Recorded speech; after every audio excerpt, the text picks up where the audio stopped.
What is this thing? What is that thing? Turn that off.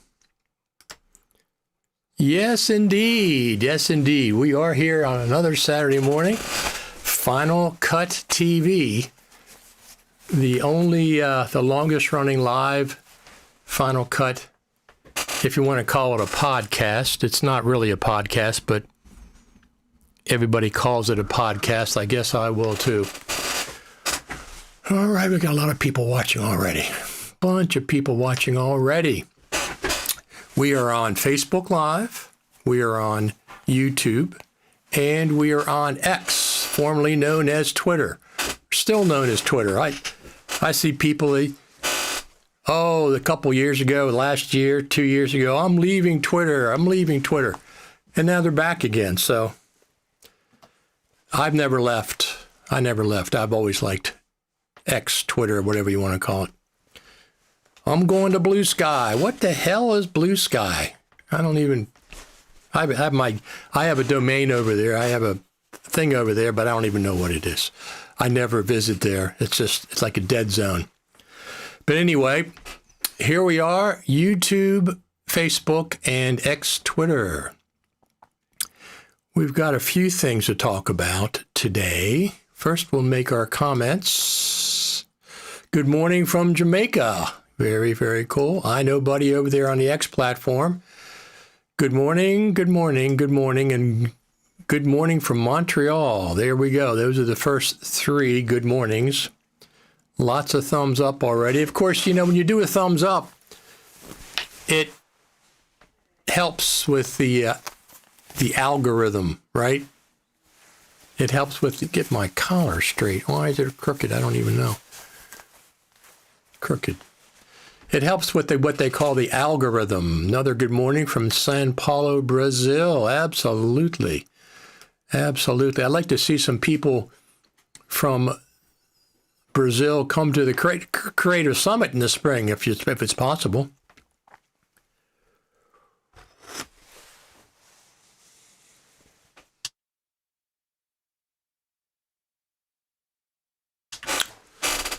So, any bugs in Final Cut Pro 11.2 so far?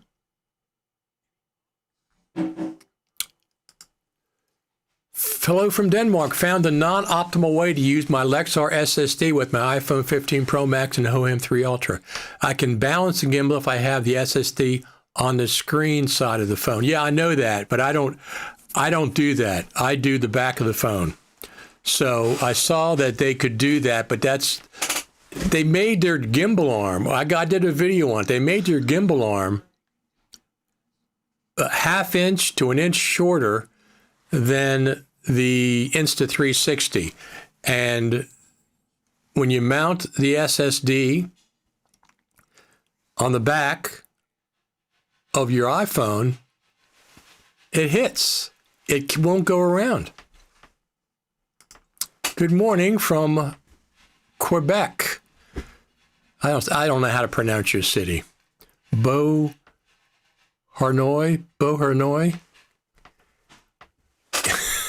I don't know how to pronounce that.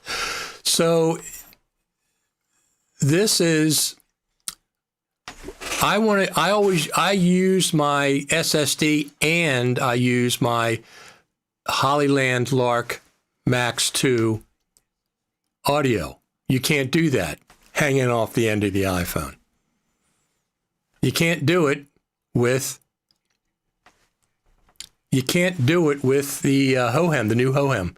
I got a video out. That solution, of course, is not optimal, but I did not discover the problem before it was too late to return the HOHEM. Had to wait for the Lexar combo. Might go for the Pro next time. So, yeah, I understand that. I bought the HOHEM, and as soon as I saw what the problem was, packed it up, sent it right back. As a matter of fact, let's go over there. Let's go over there to the YouTube channel and see what's going on. I'll play the video of what we're talking about.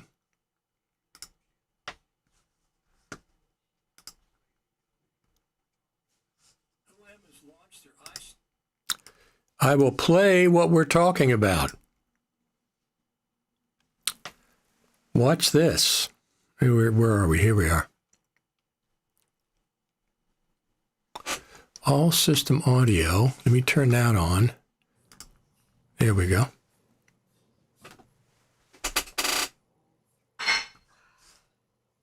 HOHEM has launched their iSteady V3 Ultra Gimbal. So I figured I'll go ahead and buy it, try it out, see if I liked it better than my Insta360 Flow 2 Pro, which has been my staple for a long time. Well, after the first tryout, I decided the HOHEM was not for me. I record ProRes RAW a lot now with my iPhone 17 Pro Max. And in order to record ProRes RAW, you need to connect an external SSD. Well, the HOHEM iSteady V3 Ultra, when it's balanced, is not compatible with an external SSD, as you can see in the video. And the reason is the HOHEM has a much shorter arm than my Insta360 Flow 2 Pro, probably by about an inch. So I packed it up and sent it back. I'm looking for a new gimbal that has a 400 gram or larger payload. So we'll have to see if Insta360 or maybe even DJI comes out with a gimbal that I like better than my current Insta360 Flow 2 Pro. So far, the interesting thing is I switched my SSD. I'm not using the Lexar anymore. I bought that new one that has the audio interface and power pass-through right in the small SSD. So it's even lighter. It's even lighter than the Lexar solution. So it's working fine on my Insta360 Flow 2 Pro. So no, I sent that right back as soon as I saw that. I not only want an SSD on my gimbal, I also want to put my Hollyland Lark Max 2 audio interface on the gimbal. You can't do that at the end because if you plug the end up with the SSD, there's nowhere for the audio to go. So that's not a solution for me. Good morning from Northern California. I bet you got beautiful weather. Our weather here is doing well, too. It's nice. What is it right now? 52 degrees, low humidity. It's really nice.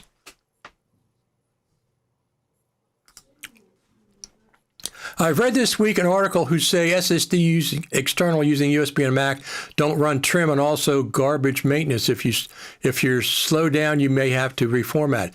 So I saw that article too. The main thing is don't fill up the hard drive.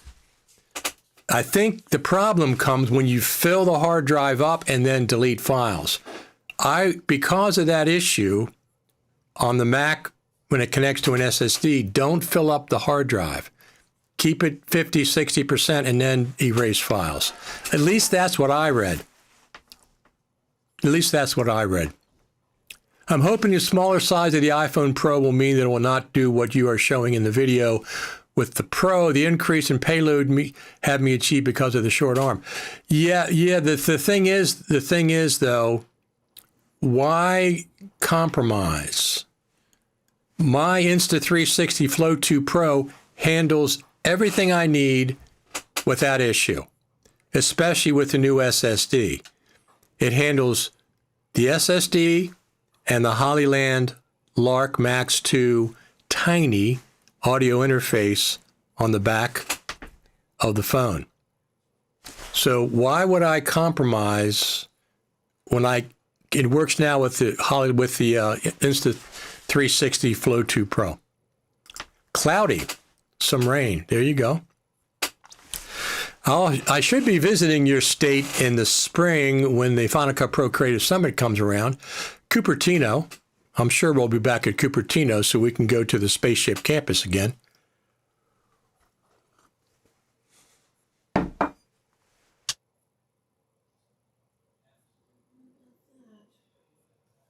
Let's take a look at the backyard for a second. Look at that. Absolutely.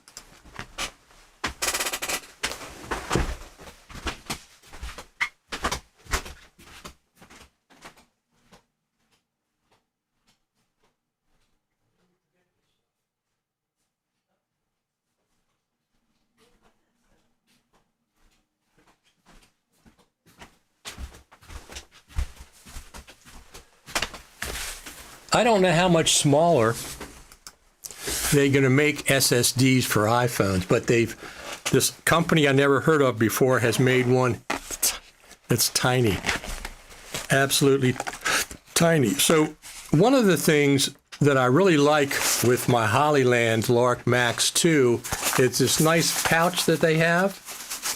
Inside the pouch, I keep some essentials. I keep my Comica control panel for my Comica microphone. I keep, of course, the great earphones that they give you. I have the case for everything, for all the 2 mics, transmitters, the 2 receivers. This has 2 receivers, not one, it has 2 receivers. We'll get to that in a second. And then it has a lot of little teeny things, little teeny connectors. And I'm so worried about losing these, especially when I travel. I keep them inside of a mini DV case, and it's perfect. It's perfect. The magnets are in here. The lapel mic, if you want to use a lapel mic with the Hollyland system, those are in here. And also the clip, which I'm going to show you right now. So this clip, I'm going to take a mic out. Let me see. I'm going to take a microphone out of the case right here. And I'm going to take this tiny, see, they have the big receiver for a DSLR, but I don't use that. I use it for the phone. So you have this tiny, tiny little receiver. So the deal is, oh, here's the other thing. So in this case, I also keep my 2 terabyte SSD. Okay? So everything that I need is in that case. So here's the deal with the reason I've switched. You plug in, this is a new SSD. This thing is 2 terabytes. You plug into the adapter. You plug that into the iPhone. So now you have a 2 terabyte SSD resting on the back of your iPhone. 2 terabyte SSD. I let this run for over an hour recording ProRes RAW. It didn't even get warm. The Lexar does that, but the Lexar does not do this. On top, not only does it have power pass-through, so I can power the phone and power everything by plugging a power supply in there. Can you see that? It also has audio input. So 2 terabyte SSD, audio input, and power delivery, all on the 2 terabyte SSD. With the Lexar, you have to have a separate device to plug everything in. This new one, audio, power delivery, and 2 terabyte SSD plugs into the back of the phone just like that. It's fantastic. This is what I use all the time. I have Pro Audio, a 2 terabyte SSD. It doesn't add much more weight to my iPhone, so it balances. I do it this way, actually. It balances on the Insta360 gimbal. It's a fantastic setup, but you cannot use it with the HOHEM because it hits right here. It goes down, click, click, click. Anything mounted on the back of the phone will not work with the HOHEM gimbal. And this is my setup. This is my setup. Now, let's see some comments here.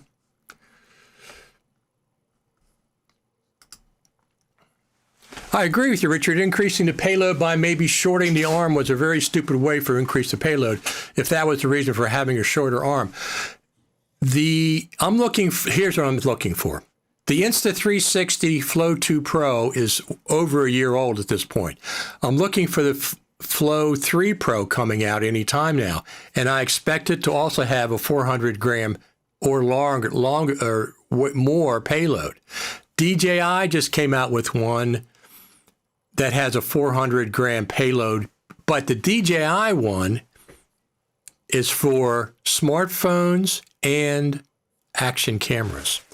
So the DJI gimbal not only was for the phone, but you can also mount your action camera to it.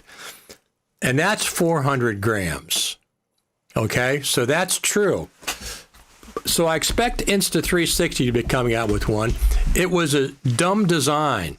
It was a stupid design of HOHEM to make that arm shorter that well. Have you read Affinity Photo have been bought by Canava and people are afraid to move to subscription? The site is down until October 30th. No, I did not. No, I did not. So the HOHEM, I bought the HOHEM. I was excited for the HOHEM, whatever that new gimbal is. And I said, I got it at night. I just unpacked it and I tried it out in the morning. And the first thing it works fine without an SSD, but I can't have a gimbal. I don't want to have two gimbals, one for an SSD and one for not for an SSD. I don't want that. But I do like the 400 gram payload. That's the reason I got it. The little screen, that's okay, but I can do that on my watch too. I can get a preview from my phone to my watch. And you can also use two iPhones. You can use Blackmagic Camera and use one of the phones as a monitor, as a live viewer. So you can have a full phone view and, watch your what you're recording on your screen. Now, I've got another setup where I have a very large mirror behind my camera so it can show me the whole screen and how things are going. But I was excited for the 400 gram payload. The DJI also has 400 gram payload. The HOHEM has a 400 gram payload. I'm at the limit of the payload for my Insta360 Flow 2 Pro. I'm at a little over 300 grams, maybe about 310 or 315 with this new setup. So far it's fine. You have to balance it though. It can't be out of balance or it'll go. So you have to physically balance it so it's even. And you can't use the magnetic attachment, which I have. You have to use the clamp and just move it back and forth a little bit. I do it with the case and I do it with this two things. Now, if it was mission critical, I would take the case off. Without the case, it's well under 300 grams. But I like keeping the case on, so I'm looking for a gimbal that has a 400 gram payload. I expect it to be coming out shortly.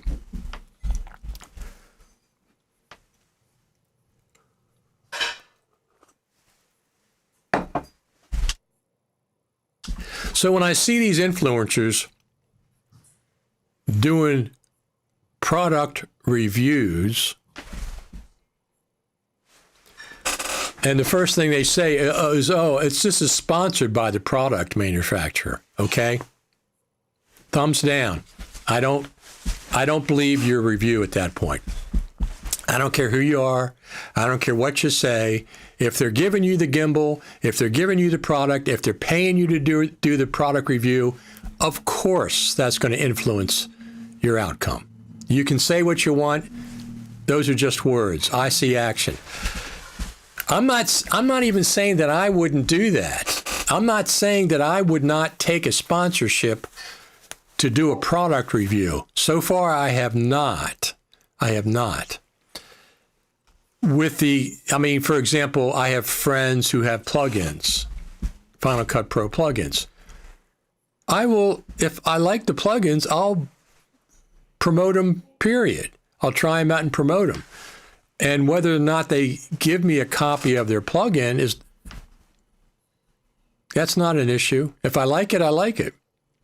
But I'm not going to be paid to do a promotion for a company and then review their product. That's not the way. And everybody's doing that. And they say, oh, yeah, it's the greatest thing since sliced bread. None of those reviewers for the HOHEM have brought up the fact that I have seen, maybe somebody did, but I haven't seen it, not a single one of them who were sponsored by HOHEM have brought up the fact that you can't use an external drive, anything mounted to the back of the iPhone. Not a single one. That arm is shorter than the Insta360. The Insta360, it not only clears the hard drive, it not only clears the other thing that Lexar has, it also clears the Hollyland mic receiver. So that's the minimum length on a gimbal arm. I'm really surprised that HOHEM did not do that. They did not say, well, look, this is the minimum length here. People are using hard drives. Okay, people are using hard drives. I like it to go to the back. I don't like it sticking out the end. So anyway, what else is going on? So Lumix has come out with a fantastic, this is my S5 Mark IIX. This is a great lens, by the way. It's a, what is it?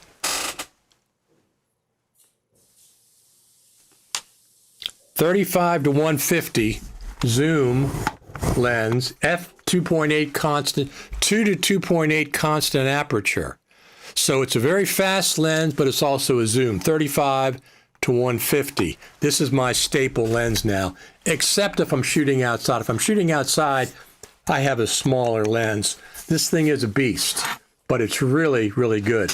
Anyway, they came out with a new firmware for the S5X Mark II and the S5 Mark II, I think the S9 and a bunch of other things, and it adds some great features. I can now monitor with my iPhone. I can now monitor with my iPad Pro. If I wanted a giant screen, I can now monitor, interactive monitor, to my Lumix S5 Mark IIX. They also have something called Magic LUT. You can create LUTs from a photograph in their app. And you can save the LUT for use. So you get the LUT from a still image and you can use it on video. You can import it, but you can create your own LUTs. You can adjust the LUTs before you save it. You can adjust exposure and adjust a bunch of other things before you save it. Great. It's a great update for the Lumix cameras. I think it does the GH7, Lumix S5 Mark IIX, which I have, the Lumix X5 Mark II, not the X, and maybe the S9, something S9 or something. And it's fantastic. It's the first firmware I've been really excited about for the Lumix.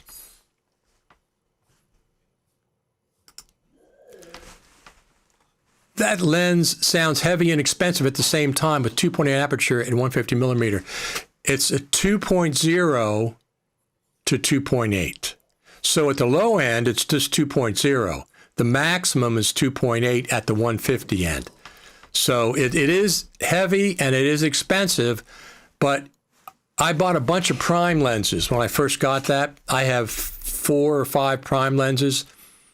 I think a 24, 35, maybe a 50, something else. I really don't like changing lenses. So I said, let me get this is a good compromise, 35 to 150, 2.0 to 2.8. It's fast enough, but it's heavy. But it is heavy. That's the trade-off. I want a zoom lens with that kind of a range. But also, I'm going to sell my other primes. I'll keep 1 or 2. The 60 millimeter is not too bad. That's a small lens for outside when you got plenty of light. This is mostly for low light shooting. So I'll keep a couple of those primes, but I'm going to sell the rest of them. When I see your fantastic kit you use with your iPhone, I think they are 2 run and gun ways, the soft run and gun and the hard run and gun.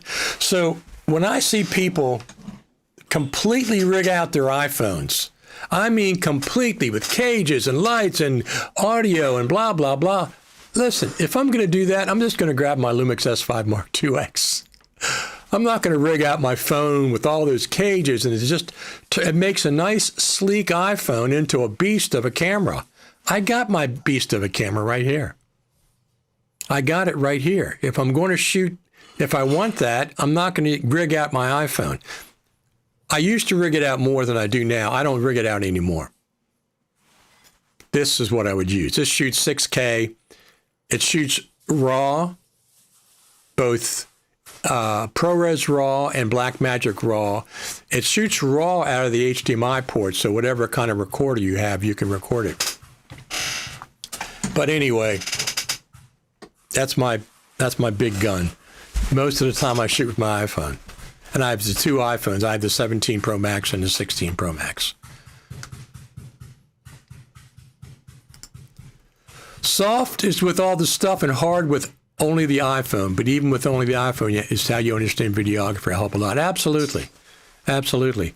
So, I mean, I just hold my phone if I'm shooting somewhere and just hold it and shoot and use the microphone built into the phone, but usually I like to have pro audio. And I only need the SSD. I have a 1 terabyte. I only need the SSD if I'm shooting ProRes RAW or some other form of ProRes. But let me tell you something. I like ProRes RAW a lot. Even though the file sizes are big, even though you need an external hard drive, that external hard drive setup I have is not a bother at all. I carry it with me, like I said. It all fits inside the Hollyland case.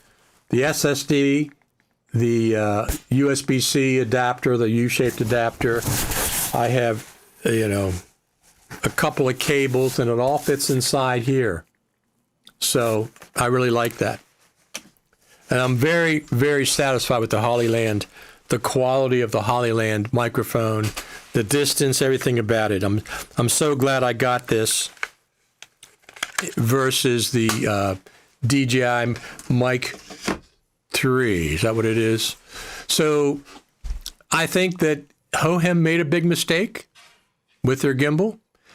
And I think that DJI made a big mistake with their Mic 3. The biggest mistake, there was two mistakes. There's a lot of mistakes, in my opinion. Number one is no lapel. You have no lapel option with the DJI Mic 3. I don't like that little cube, fat little microphone. I like this microphone better. So if you had a lapel you could plug in, at least you could hide that thing and just use a lapel. That would make it better. There's no lapel option for the DJI Mic 3. Big mistake. The second mistake is there's no safety track with the DJI Mic 3. Who's designing these? You're going backwards. You're going forwards, but you're going backwards at the same time. 2 steps forward, 2 steps backwards. It doesn't make any sense.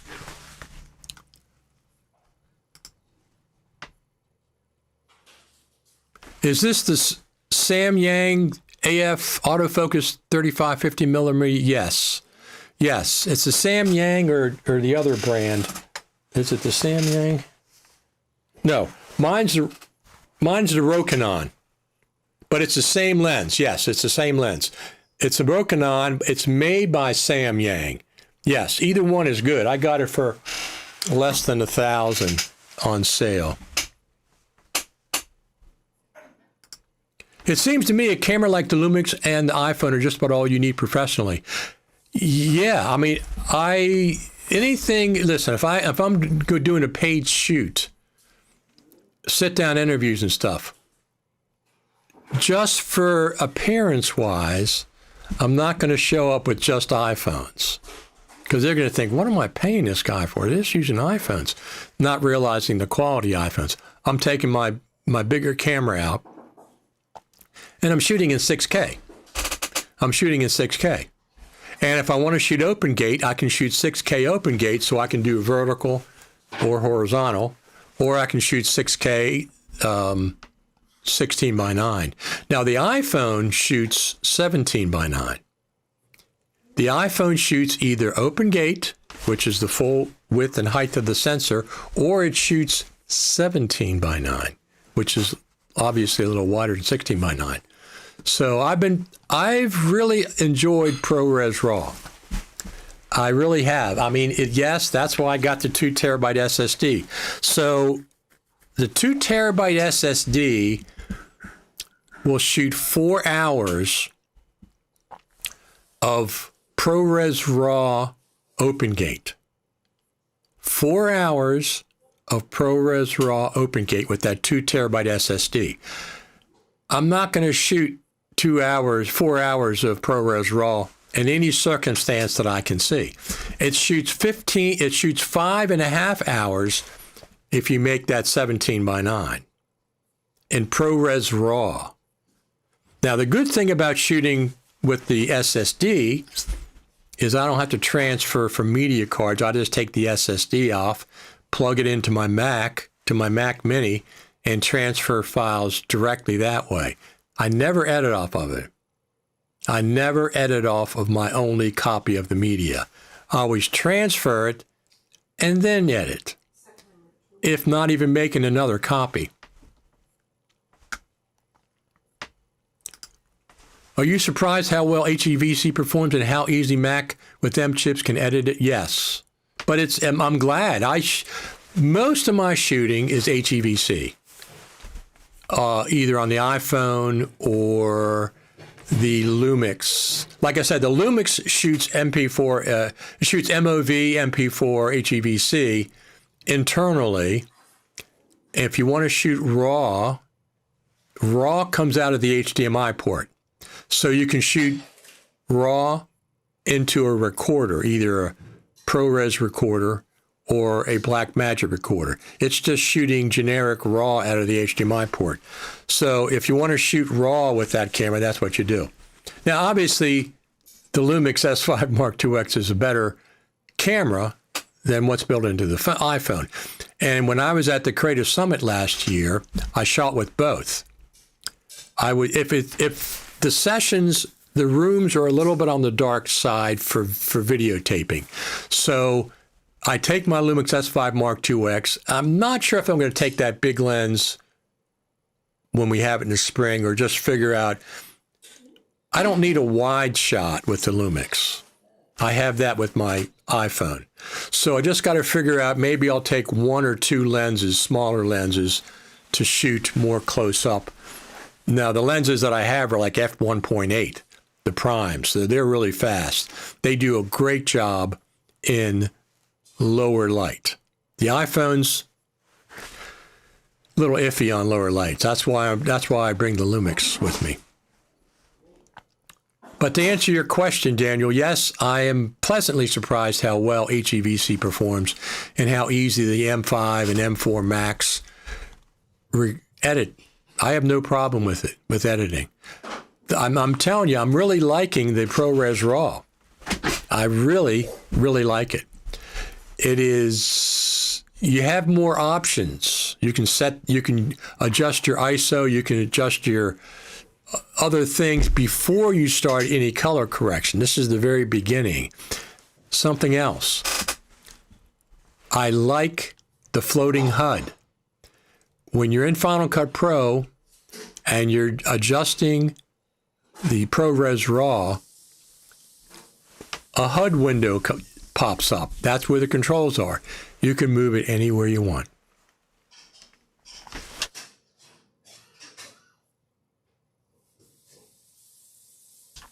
And I like that.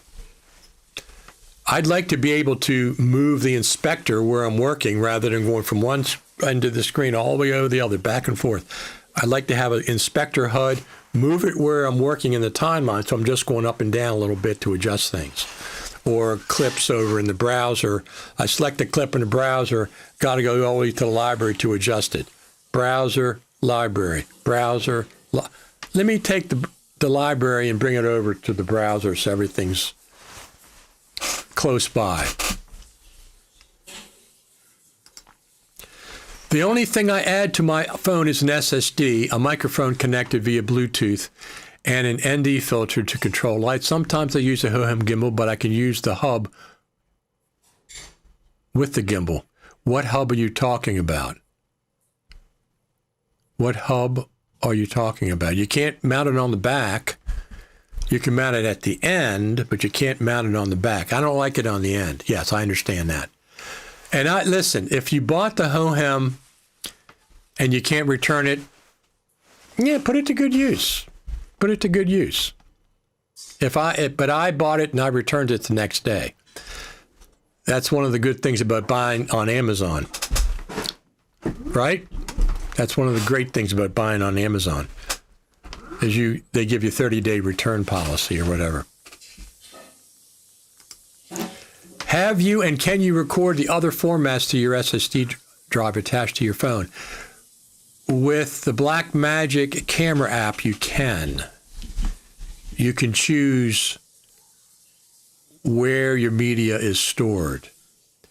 The native iPhone app, no. The native iPhone app will only record to the external SSD if you choose ProRes. You cannot record H.264 or HEVC to the SSD with the native camera app, but the Blackmagic camera app you can, and some of the other pro camera apps you can indeed choose the SSD as your storage location. I don't know about Final Cut Camera. I'll have to, well, let me try it while we're here. I don't think so. For some reason, I'm thinking you can't. Let's try it out. Final Cut Camera. See, the Final Cut Camera automatically selects the SSD. It automatically selects it. Now, let me see if I change. Oh, you know what? The Final Cut Camera can record, because right now I'm set up as HEVC, not ProRes RAW, 4K. I have a LUT on and log 2, and it's chose the external SSD. So the Final Cut Camera can indeed record to the SSD with HEVC. It's just the native camera, which I use a lot. It doesn't record to the SSD unless you choose ProRes. Then it records. So yes, you can record. I always record in ProRes LT, as you have to use ProRes timeline anyway. If you want to use the magnetic mask on clips, yes, tried it on H.264 timeline. It takes 50 times longer. Yeah, of course. And since I have the 2 terabyte SSD here, and I have a 1 terabyte internally, I have this 2 terabyte, and I have the Lexar 2 terabyte. I had a second Lexar 2 terabyte, but I sent it back once I bought this one, and this one's working. If I find another one of these, I don't need more than one. I really don't. It says this takes 4 terabytes of ProRes RAW, 5.5 terabytes. It'll record 4 hours of ProRes RAW, OpenGate, and 5.5 hours of ProRes RAW 17:9. That's plenty. I don't really need a second one. I'm not doing that many shoots that I have to worry about it. If I do a lot more shoots, I would buy a second one. But I got the Lexar set up if I need a backup.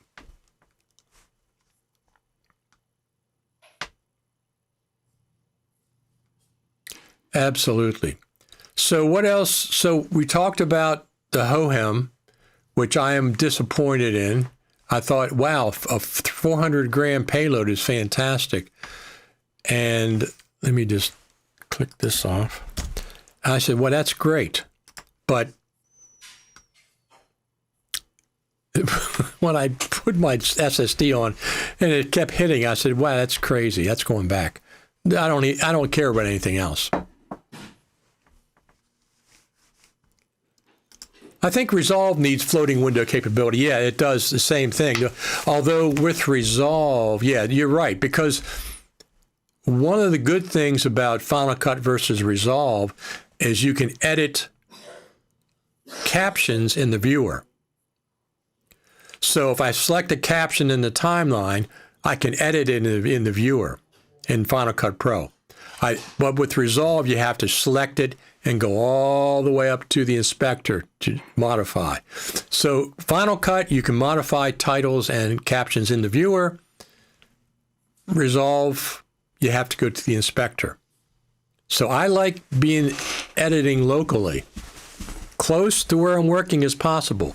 But, you know, Resolve has dual timelines, which I really, really wish Final Cut had. Resolve also has dual browsers. So, yeah, I'd like Resolve to have a floating windows, a HUD, a right-click drop-down menu, so I can select some of the basic functions right in place. I do miss Final Cut Pro's all floating windows. Yeah, here's the thing. If you want to have a rigid interface, you can have that as well. Just go workspace default, and it'll all go back to where you want it. Now, I like to dock and undock palettes or windows. I don't want just all floating windows floating all over the place. But I'd like to undock the inspector mainly.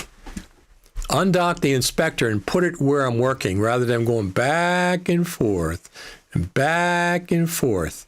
That's the main one that I'd like to be able to undock and bring it to where I'm working. That would save me a lot of time. What is the longest recording time you shoot, and what is the maximum storage you have used? The biggest storage risk in case of a crash? I think an hour to an hour and a half maybe is the longest that I typically shoot. And if I'm shooting something and I'm concerned, I'll stop recording to make 2 files or 3 files rather than one long file. Because what happens if you're shooting for an hour and a half and you have a crash, you could lose that entire file. If you break it up into 30-minute, stop at 30 minutes, start at 30 minutes, and keep going, the ones you stop should be okay. They should be saved. So the most you could lose is maybe the last file. So that's typically what I do. It depends on what it is. Mission critical stuff. When I'm shooting at the Creative Summit, if something crashes, I don't care. I mean, I don't want it to. As a matter of fact, I was filming interview with Jeff Greenberg in 2023.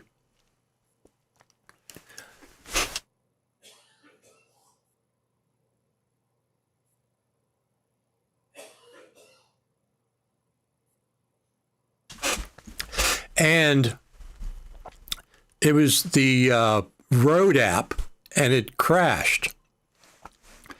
That file is I can't open that file. I started recording again, and it was fine. So be aware. Undocking the viewer would be good for doing portrait videos, although I still recommend a second portrait display for that work. Yeah, I mean, just the ability to undock some of those things. To me, the inspector is the main one that I want, because I'm always going from the timeline up to the inspector, timeline up to the inspector, back and forth, or the browser to the inspector, browser, inspector, back. No, let me undock the inspector and bring it to where I'm working, so I'm just going an inch. Just going an inch. And then I can press a button or a keyboard shortcut, boom, it goes back. So that's what I like to see. This is a good use for a mini DV tape case. Keep your little parts in here. Because I got so many little parts, I have, well, you know what? Here's something else. So if I wanted to, let me see. If I wanted to put, how does this work? Let me think here a second. What did I do? Yeah. if I wanted to put audio, I think audio into my, yeah.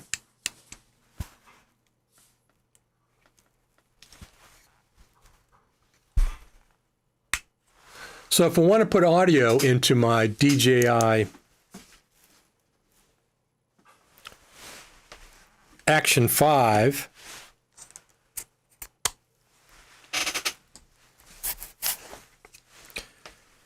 I have this little right angle adapter, and I just plug in my Hollyland into that right angle adapter, and then my audio is going into the DJI Mic 2. Now, so those are some of the adapters that I have. Now, does it go in there without that? If I take the door off, I think I can plug it in directly, but I don't like taking the door off. So if I need the Hollyland to go in my DJI mic, that's my setup. Very easy. The door stays on. You don't take the door off, and it works. So I keep these in my Hollyland case too. I keep a lot of little things that I would lose if I had them loose. So come on out of there now. I keep them all in this. Look, it's a good use for a mini DV case. You have a couple of these floating around. I have the lapel mic set up. I have these angle mics, these angle USB angles for the DJI mic, magnets for the Hollyland, and what else did I have in there? Oh, the right angle for the hard drive, the little angle, this angle thing for the hard drive. I keep all those in that little container, and they're all together inside the case. So that's a good use of a mini DV tape case. All about flexibility, absolutely is. What I do in my life, especially if I like something, I find that I hone the workflow to make it easier, to make it more enjoyable, to make it optimize it, and I'll keep honing things until I get it to the point where it's just perfection. So this is an example. The Hollyland case, it holds everything that I need. The Pro Audio, it contains the tiny little 2 terabyte SSD, so I don't have to worry about when I'm shooting with my phone, did I cap this? Did I get that? No, everything is in this one case. Everything that I need. Pro Audio, 2 terabyte SSD, everything is in this one case. And I like that. So, in the mini DV case as well.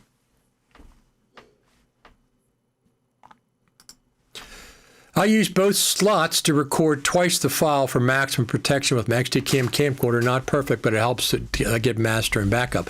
So I can do that with the Lumix S5 Mark IIX. I can record a redundant to the everything to both files. I can record one and then it records to the other. I can record one and take photographs on the other. I can record to an SSD with the Lumix S5 Mark IIX. Anything mission critical. When I was working to National Archives and we had somebody speaking that I had to make sure, well, if it's an official broadcast, we always shot with 2 or 3 cameras. So we'd always have an extra camera if something went bad. We didn't have audio backup though. It was wireless, lapel mic, and the body pack. We didn't have a backup. So now if I was down there, I would have a backup recording in the transmitter as well as transmitting back to the mixing board. But we didn't have that then. So if the audio went bad, we were screwed.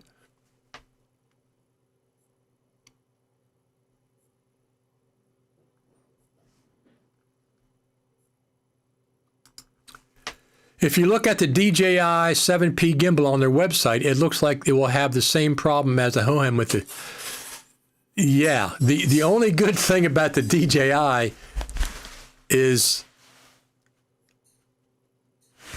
it does good for, you can record with the action cam. I've been looking for a good action cam gimbal for a while. This thing does a great job with stabilization. It does really good. It's also, the audio in this thing is excellent. If you have this camera within a foot or so of your voice, it sounds great. It sounds really, really good. I'm quite impressed. They have like 5 different microphones. I might get the DJI just for the Action 5 camera, the action camera. Maybe. But you're absolutely correct. It probably does. Have you considered adding some putty to create definitive storage positions for each tiny piece to prevent rattling? Well, not really, but I understand what you're saying, but I don't, this is normally inside here, and I don't rattle it. The pieces aren't going to go anywhere. I mean, they're not going to break. They're all plastic and stuff. So normally there's no, I don't hear the rattling, but I understand what you're saying. I would use double stick tape. Double stick tape, put it in position, but I can't be bothered. That doesn't bother me. The rattling doesn't bother me, not having, I can look in there and see the pieces and just pull them out. But I understand what you're saying. Double stick tape will work. The thick stuff, not the thin stuff, the real thick stuff. Correct me if I'm wrong, but many prosumer cameras still use USB 3 speed and often port 2. I think so. I don't think they're as fast as 3.2, Gen 2, whatever the heck the speeds are. But it's better than Lightning, that's for sure.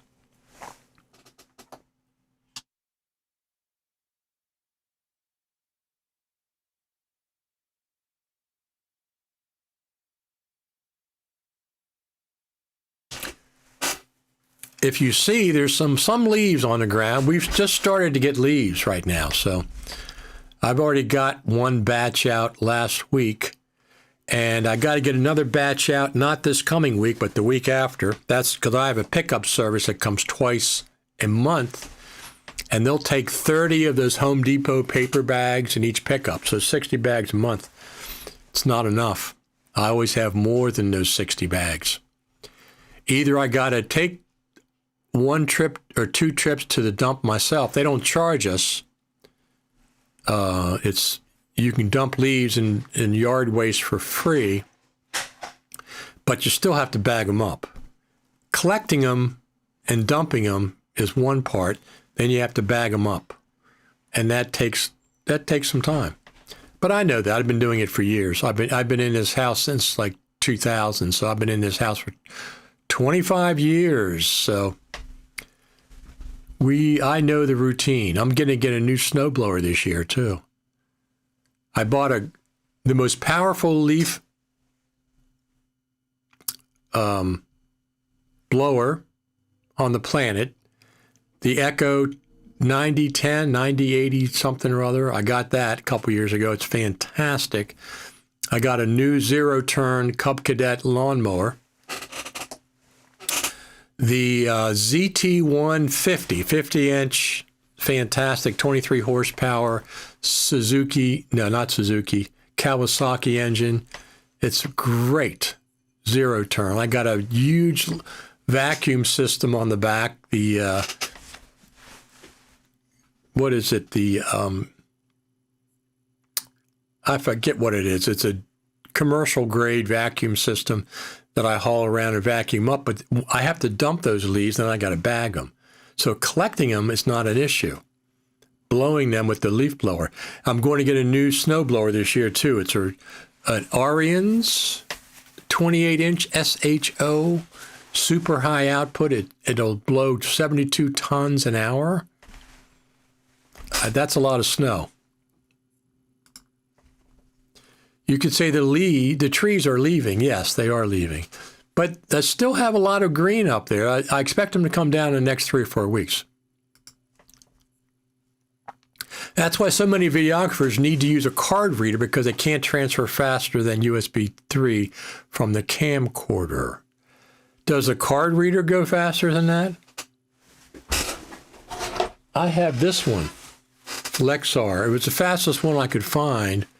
It takes both size cards. It's not that fast. The cards themselves are not that fast. So I don't know. Yeah, I never transfer from the camera. I always take the card out and put it in a reader. The only thing is on my iPhone is if I film internally, obviously you have to download the files from there, but I never import from my iPhone in Final Cut Pro. I never use the import window. That thing has been buggy for years. It's just weird. It just does weird stuff with iPhone footage. I've had it more than one time. I used to use the import window with the iPhone. I transfer the files into the project. Everything is done transferring, okay, from the phone. I unplug the phone. Everything stays online. There's no problems. Everything was transferred from the phone to my storage space in Final Cut Pro. Unplug the phone, everything's fine. Nothing is offline. Come back the next day, all those files are gone. They're all offline. What the heck? I never use the import window. Rarely. I just don't use it. I do everything in the Finder. I use a couple of different apps. Well, the new Neo Finder, you can transfer camera media to the Finder with a Neo Finder 9.0. It's one of the good features they have. Now, it didn't recognize, it says import from camera. It did not recognize my Action 5, but it does recognize the phone, and I can just drag files from Neo Finder into the Finder and organize them. That's how I do it.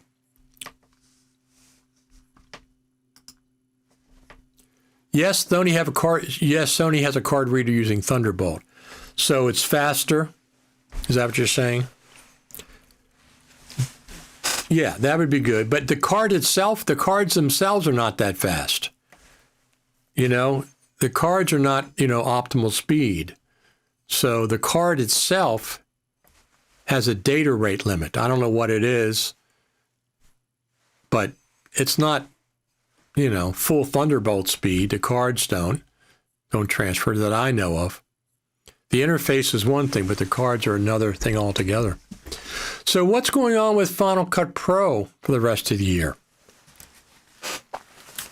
Are we going to see another feature update in 2025? I would say no. We're not going to see another feature update in 2025. I'd be pleasantly surprised if we saw another feature update. Now, I do think we're going to see 11.2.1 as a bug fix. I think that's, possibility. I haven't seen too many bug reports, but I've seen a couple. Have I experienced any? I don't remember. Maybe something.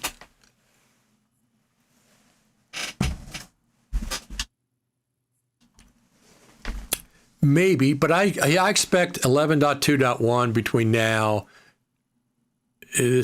We're at the end of October, probably in November or beginning of December. So in the next 6 weeks, 11.2.1, whatever the heck that's going to be.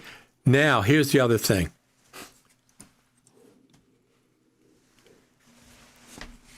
Could there be a new feature thrown in there? I always hoped there would be, but I haven't used the bug fix as just the bug fix. Very rarely have they done something that's a bug fix and thrown features in. Final Cut Pro 10. I think it's Final Cut Pro 10.4.10. I think that's the one. Came out at the end of August one year, which is very, very unlikely to happen, an update in August. And that had features. That's when they did the proxy workflow update. So I think it was 10.4.10. Maybe it was 10.6.10. I forget what it was. But that was a combination of features and bug fixes in August. In August. They'd never update Final Cut Pro in August, but they did that time. Yes, the cards are the bottleneck. Absolutely. Your SFXS card and CF Express cards are above. Yes. Yes. No, I understand those other cards are faster. I'm not buying any of those. I'm not buying any of those. The only cards I buy are for my Lumix S5 Mark IIX. And I'm not planning on buying any new this is a full frame camera, which is really, really good. It does a great job in low light. That new firmware it just came out added a ton of features to this Lumix S5 Mark IIX and a couple of other cameras. So what did I got that going? So I'm looking forward to trying some of those out. So when I go to the Final Cut Pro Creative Summit, I take my Lumix S5 Mark IIX, probably, and my DJI Action 5 and my 2 iPhones. When there's sessions, I'll set up the Lumix for low light, and I always take my iPad Pro 13-inch, and now I can use that as a field monitor with my Lumix, giant 13-inch iPad. That'll be really, really cool. And it's a touch screen. You can do things, adjust certain things in the camera. And it connects via USB-C cable or wireless. The USB-C is better. Just get a little short cable and attach it up. So I'm not in the market for a new camera. Not least bit interested. My Lumix S5 Mark IIX is years old. They just updated the firmware to give me more features. It's doing great. I use my iPhones a lot more than I do the Lumix. I own a large number of SDXC cards, but I have a few SXS cards for extreme critical shootings. Absolutely. So with me, I would record with my Lumix to an SSD for critical shooting. I would mount an SSD here and shoot directly to the SSD for anything critical. But I always shoot with more than one camera. So if I'm shooting something critical with the Lumix, I would also be shooting with my iPhone 17 Pro Max. Both, even if it's the same shot, anything mission critical. And I did shoot stuff that's mission critical when I was at the archives and I was a post supervisor. For example, one night we had an event. It was Walter White from Breaking Bad. That actor was coming in. It's when he was doing the LBJ movie and we had some kind of an event. This is after the normal hours, so I stayed over. And I'm outside waiting outside the National Archives with my camera. So I get to film him getting out of the limousine and coming in and shaking his hand. Bryan Cranston, that's his name. So I got to shoot because I love Breaking Bad. So I was, I stayed after. And I didn't see the LBJ movie, but that's what he was there for. So I'm outside with my camera, shooting him, getting out of the limousine, and going into the theater. Plus, I like shooting behind the scenes kinds of stuff. So at the National Archives, I shot behind the scenes as much as I could, but that was one of the instances. He was on the red carpet that night, and I got to shoot behind the scenes. So the archives themselves had their own videographer, and he would shoot the archives version. But I would shoot behind the scenes my own stuff. For example, the 50th anniversary of the JFK assassination. All the news outlets wanted to come into the National Archives and film. Well, we have the rifle that killed John F. Kennedy at the National Archives in College Park. So we have the rifle, we have the magic bullet, we have the .38 caliber pistol that he shot Officer Tippit with. We have all this Kennedy assassination memorabilia. It's at the National Archives in College Park. We have the Zapruder film, the actual Zapruder film. We have the camera that shot the Zapruder film. We have all this Kennedy assassination memorabilia. Now, never in a million years, when I was a kid and Kennedy's assassination happened, would I think, 50 years from now, you're going to be in the same room with that rifle. But it happened.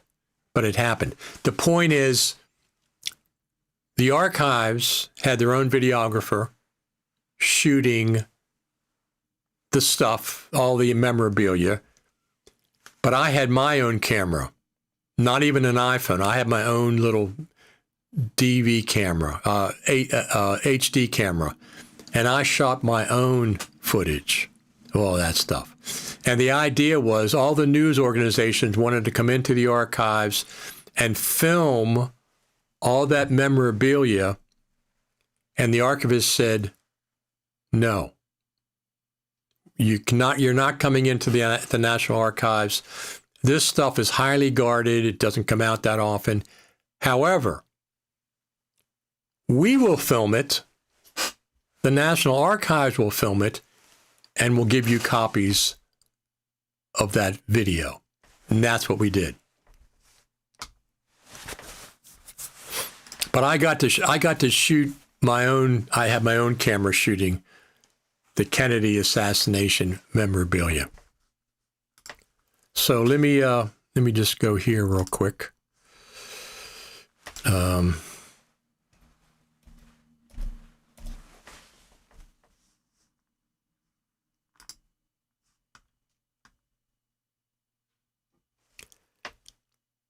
So this is, let me just show you real quick.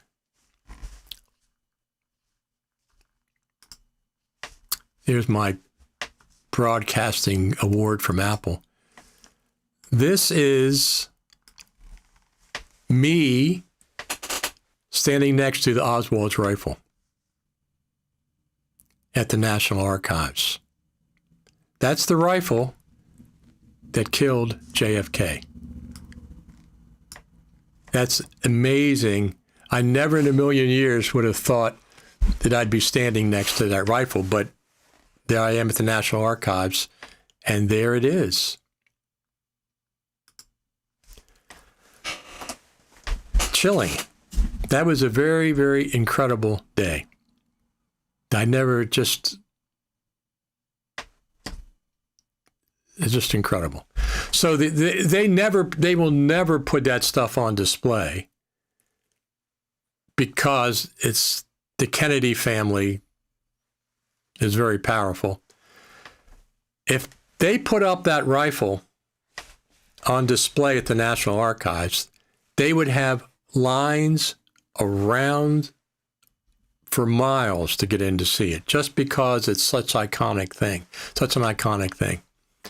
Whether it's appropriate or not, the Kennedys don't want it, so it's probably never going to happen, at least not now.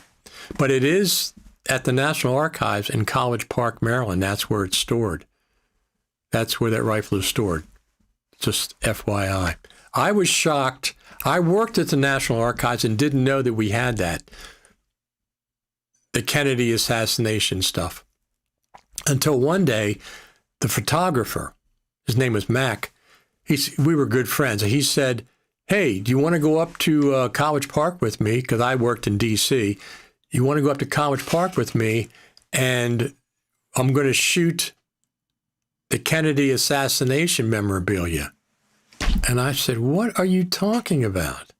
He said, yeah, we have the rifle, we have the pistol, we have all this, we have the Zapruder film, and it's in College Park.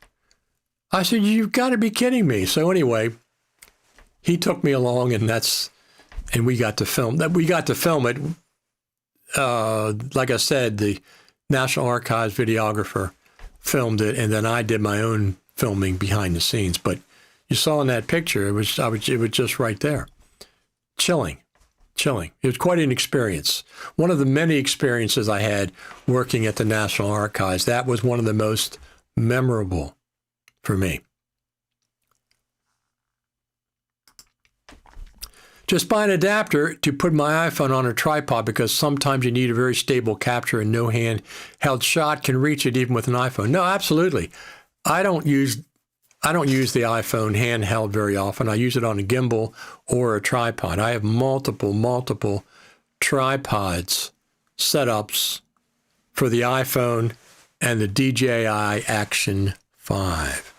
You know, the more I think about it, I might get that DJI gimbal just for the Action 5. I don't even want it for the iPhone. So, but I am looking for one for the ones that I have seen for action cameras. They just look cheap and stuff. I looked at them. I didn't like them. I have to look and see. We got like 50 people watching live right now. Don't forget the old thumbs up. Help the algorithm, they say. Help the algorithm. We're approaching 700,000 views on YouTube. We're getting up to 700,000 views on these live streams and some of the other videos that I've done. Now, do we have anything else interesting? Did I do anything else? Let me see. YouTube Studio. There's that one. Let me see what I've done. No. Just some other stuff. I got a couple new ones that I'll be doing. With this new hard drive and Hollyland audio, I'll be doing a little video with that. So I'm going to shoot some more ProRes RAW with my iPhone 17 Pro Max. I really like ProRes RAW. I like it a lot. I'm not shooting everything in ProRes RAW, but I like it that it's available.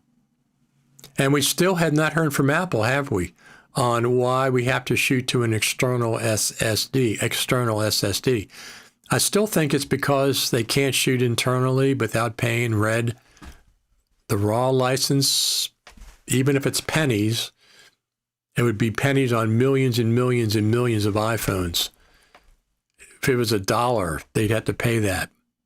So I still think the reason you shoot external RAW because of the RAW patent, but I'm not sure. Could be a combination of things. So,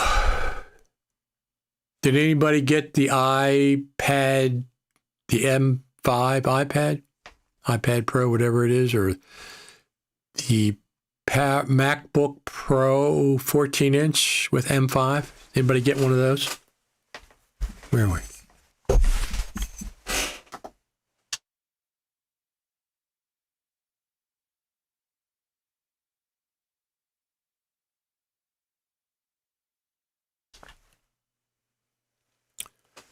Not much activity. Leaves are not really falling yet. They're starting to fall.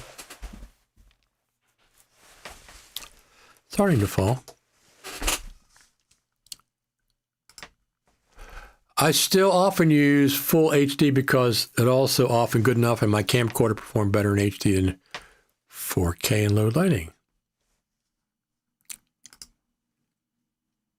Caesar Darius. In 2007, I spent 2 weeks at the National Archives doing research. It's an amazing facility with a very helpful and professional staff. You probably mean the National Archives and College Park. Yeah, exactly. That's the College Park facility is much bigger, and most of the stuff a lot of stuff is stored there. Down in D.C., where my edit suite was, right on Pennsylvania Avenue, every morning I get off the subway at the Navy Yard, and I cross Pennsylvania Avenue. I look to the left, and I can see the Capitol. And then to the right was the White House, but you couldn't see it from that position. So every morning for 8.5 years, I did that. I'd look left and see the Capitol and walk across the street to the National Archives. But it's a much smaller facility. Some things were down in D.C., but we used to have about 100 live events per year at the D.C. location. We had a 300-plus seat theater where we put on live events. That's where they were. College Park is a more modern storage location. It's much bigger, acres and acres and acres and acres. So we had a shuttle bus that would go back and forth. I could go to either one typically.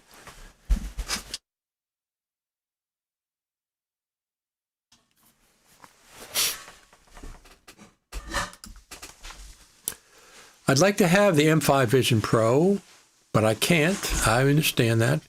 Great camera, be wide shot.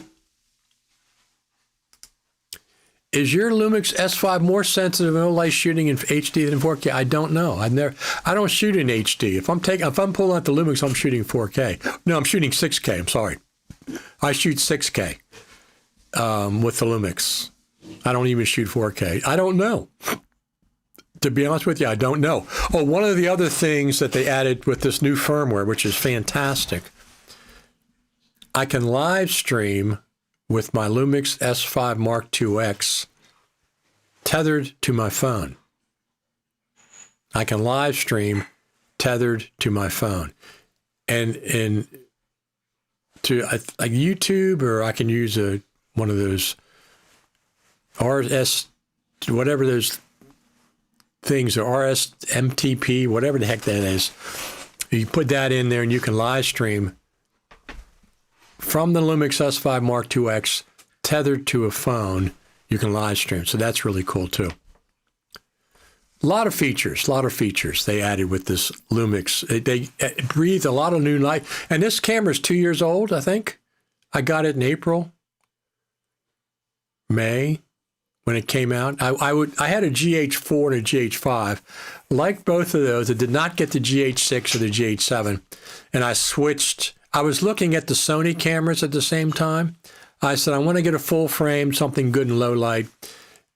I'm going to have to buy new lenses if I go full frame with Panasonic, or if I go Sony. I didn't really care, but Sony, at that point, everything was 2 or 3 years old. All their low light cameras that I would consider were 2 or 3 years old. I don't like buying years old technology. It's not what I like doing. So I went with the Panasonic, and it's been fantastic. But I shoot with the iPhone more. The iPhone's with me at all times. So, and the quality is superb. And my good old Action 5. I'll see what the Action 6 offers and see whether or not I go with the Action 6, because the Action 5 is pretty darn good. If there's not a lot of reason to go with the Action 6, I'll stick with the 5. I got an iPhone 17 Pro Max. I updated that, and I got an iPhone 16 Pro Max, and I got the Lumix S5. I don't need to do everything, but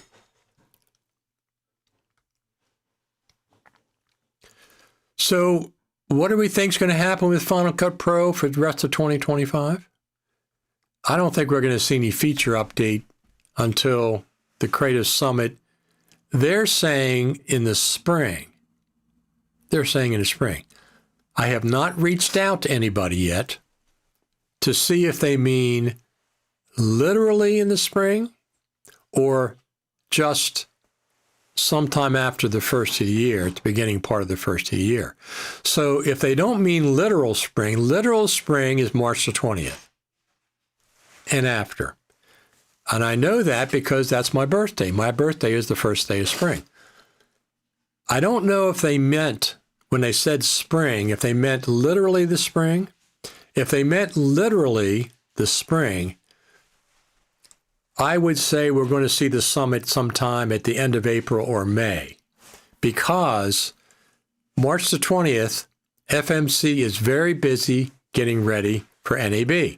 It's probably their biggest event of the year. They have a lot of sessions during NAB week.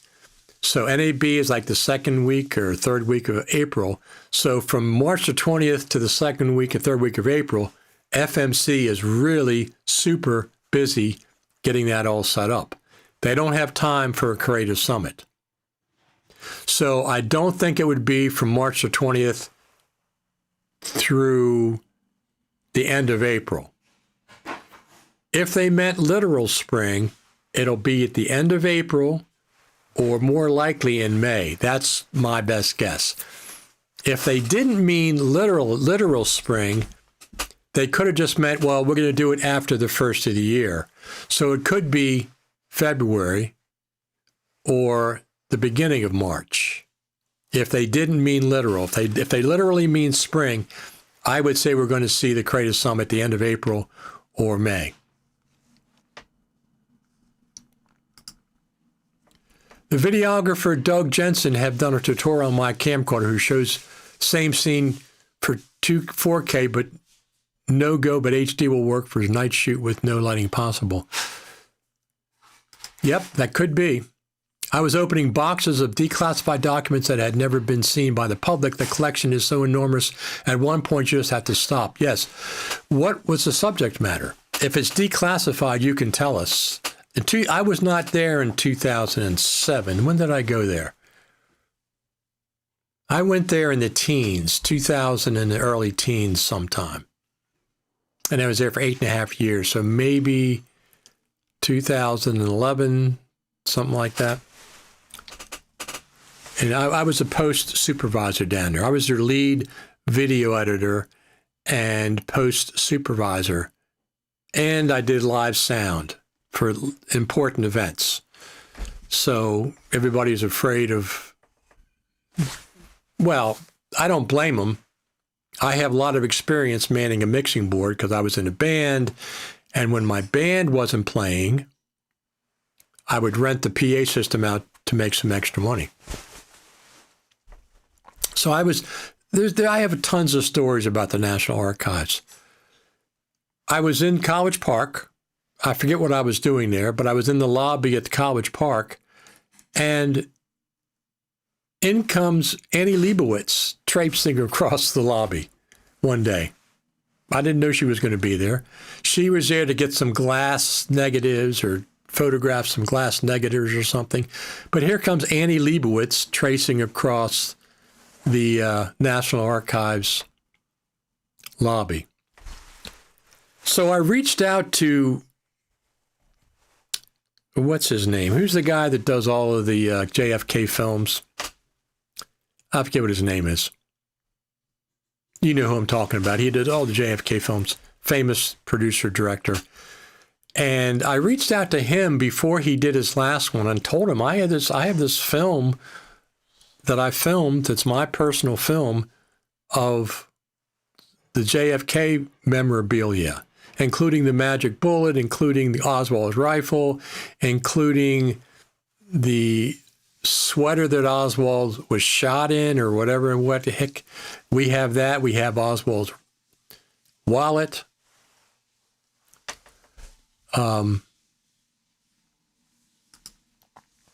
In that time, you challenge avid media composer with Final Cut Pro at the National Archives, how they have to see a movie at that time. So when I got the job there, I interviewed for the job. They had an Avid on a PC in their editing suite. They had an Avid system on a PC that they bought, but it just sat there for a year because nobody knew how to use it. So the guy interviewed me, said, well, we like your resume. You have experience. You know how to do manual controls on a camera. Most everybody just uses automatic settings, etc. I had nothing on my resume about Avid experience. And he said, we have an Avid up on the edit suite on the PC. Is that a problem? I said, no. I know how to edit. It's not a problem whatsoever. I'll just have to learn how Avid does it versus Final Cut. All my stuff is Final Cut. So I got the job, and for the first 6 months or so, I used the Avid system. It was a real pain. It was just multiple pains.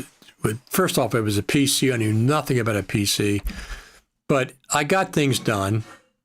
But then I switched over to the Mac and Final Cut Pro, and that's what I had the whole time I was there for the rest of the 8 years. Got rid of that Avid system. Oliver Stone, that's the guy. No, Oliver Stone. I reached out to him and I said, look, I have some of this behind the scenes footage. I don't know if it's anything you're interested in, but he probably just never got my email or whatever. Because I have, an hour or two. I have footage of them taking the Zapruder film out of storage. It's kept in cold storage, and it typically only comes out once every 10 years. And they check it for any kind of a degradation or any kind of a change. But they brought it out on the 50th anniversary, and it was sitting right there. It's this little, I think it's 8 millimeter. I think it's 8 millimeter, right? Is that what it was? But we have the actual Zapruder film.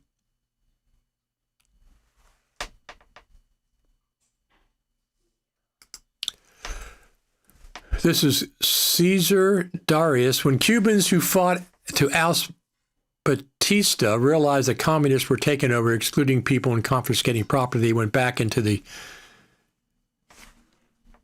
Escambray Mountains to fight Castro. Okay, that's what you're talking about, that you did research on. Have you been able to show them why Final Cut Pro is a better workflow? I didn't have to show anybody. I was in charge. I was the post supervisor. What we did was up to me. I'm the one that made the workflow and stuff. So I switched over to Final Cut. Initially, they would always call it the Avid room, the Avid suite. Initially, when I brought stuff that I did in Final Cut Pro, and the people from the archives would say, well, that's really good. Did you do that up in the Avid suite? And I'd go, mm-hmm. But I really didn't. I did it at my house, so in the weekend in Final Cut Pro, because I could do a better job. And eventually I just switched everything over. But that was up to me. I mean, not the purchasing, but we had a Power Mac or Intel Mac down in the theater, and I just brought that up into the edit suite and started editing with that. Plus, I had my own MacBook Pro that had Final Cut Pro. Started on a Final Cut Pro 7. So that would have been before 2011, right? Yeah, because that was 2011. So started on Final Cut Pro 7. So I must have started at the archives in 2010. I must have started in 2010 because it was Final Cut Pro 7. I was there when we switched over to Final Cut Pro 10. So that's a good way to figure that out. We got like 60 people watching live right now. It's a cool little, our Saturday Final Cut TV and coffee. Yeah, we talked about all kind of stuff today. So I'm going to look at the DJI gimbal, the new one that takes the action camera, and I would just get it for the action camera. I wouldn't get it for the phone, even though it's 400-gram payload. One of the things it has, the arm blocks the USB-C port, and I hate that. I will not buy an iPhone gimbal if the arm blocks the USB-C port. No, I'm not turning my camera upside down just because you have a poor design of an iPhone gimbal. We've already seen that they can angle the iPhone arm so it doesn't block the USB-C port. But that DJI one, I'm pretty sure I saw it blocks the USB-C port, so I would not buy it for a phone. I might buy it for the DJI Action 5 camera, though. Have to see. I'll have to take a look at it now. So what else is going on in the world of Final Cut Pro? Anything?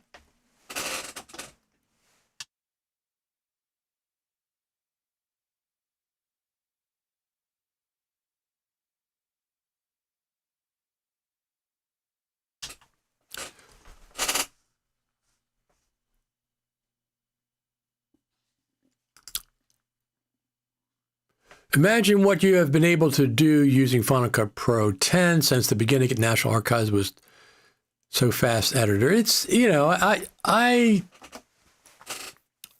edited with the Avid when I first got there. That's what I was hired to do. So there's two positions open when I got the job at the National Archives for video editors. That's what my initial job was. but we did AV events too and stuff. But I became the post-production supervisor. I was the lead video editor. I had the most experience, the most whatever. Two of us got the two positions out of 200 people that applied. I didn't know that. I walked into College Park one day, and the project manager said to me, so both me and the other guy, his name was Tim, he said, "Oh, you're the two guys that got that job out of the 200. And I looked down and said, "What are you talking about?" He said, 200 people applied for that job, for those jobs, and you're the two guys that got the jobs. Had no idea. Had no idea. Can anyone recommend an app for journalists to conduct and record video interviews on the iPhone? Well, there's multiple apps. I have all of the camera apps, the pro camera apps. It depends. It depends. First off, you need to get pro audio. I mean, you know that. So my recommendation is the Hollyland Lark Max M3. It's a great system. You can do up to, I have 2 transmitters and receivers, but you can do up to 4 with 1 transmitter. So that's one of the things. I'm not sure what else. You mean camera apps or other note-taking apps or anything? I'm not sure what you're referring to there. Just found a way to use the HOHEM with the Lexar hub and SSD, but I have to use both 180 adapter for it to work, on to move in front of the screen and other to move it away. That's ridiculous. You're just doing pretzel logic to try to force something to fit because of their poor design. It's just horrible design for, well, it's not horrible in every instance. And if you want to use an SSD to the back like I can do, you're just trying to twist things around to make it work. Adapter this, adapter that, put it in front of the screen, back away from the screen. No, I don't try anything like that, with rare exception. I did get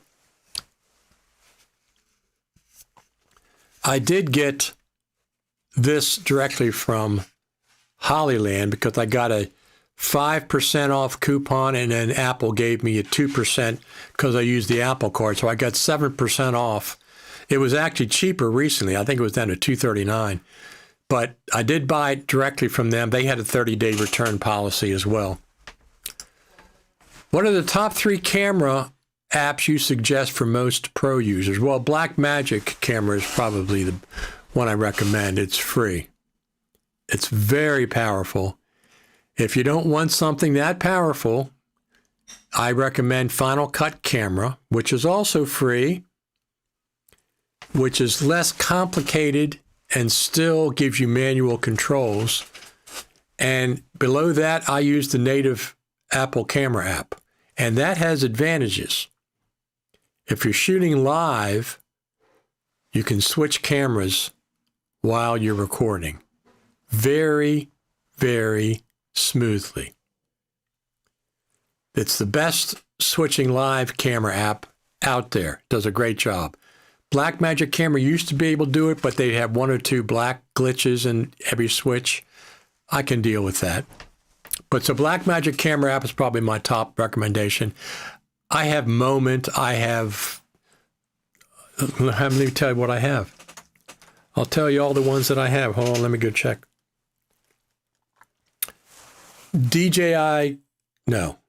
Mavis, Moment, ProTake, Cinema P3, Kino, Final Cut Camera, Road Capture, Blackmagic Camera, Double Take, I don't know what that is, Pro Camera, Halide, and Beast Camera. I have all those camera apps. I just buy them. As long as it's not a subscription, I buy all of them. Unfortunately, you cannot record FaceTime with audio. The recording is silent. FaceTime with audio. That's because of the law. You can't record somebody's audio on a call without their permission. How would you get around that? I've screen captured FaceTime video on my Mac that captures the audio. So I'm not sure if you have a Mac, you're doing it on a phone. Yeah, that's a law thing. If you remember Linda Tripp and Monica Lewinsky, she recorded all the Monica Lewinsky phone calls without telling her, and there was a problem. They passed a law that some states you have to have both people's permission to record audio legally. So in Maryland, I think that's where it took place, you have to have both people's permission to record audio. Some states are just single person has to know. Single person has to know. So that's what it is.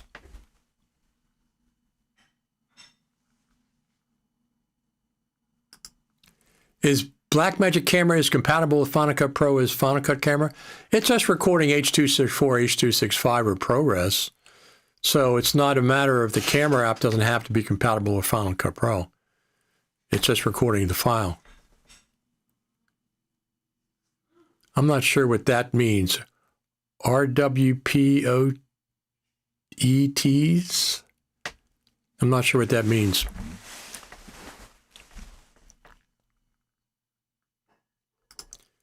News reporters do interviews and broadcast and or post them every day. Right, but they have permission. They have permission. You're talking about like street interviews. If they're doing a street interview in a public place, there's no expectation of privacy in a public area. If you're on a sidewalk or the street, you can't say, don't film me, because if it's a public place, there is no expectation of privacy in a public place. If that's already been decided. So news reporters do interviews and broadcast or post them every day. I understand that. Of course I understand that. If they have permission, it's not an issue. If they don't have permission, if it's in a public place, they can still post it because there's no expectations of privacy. I'm not sure what that has to do with cannot record FaceTime with audio. Is that what you're referring to? But I record FaceTime with audio on the Mac. I just do a screen capture with audio. So we got like 60 people watching live right now.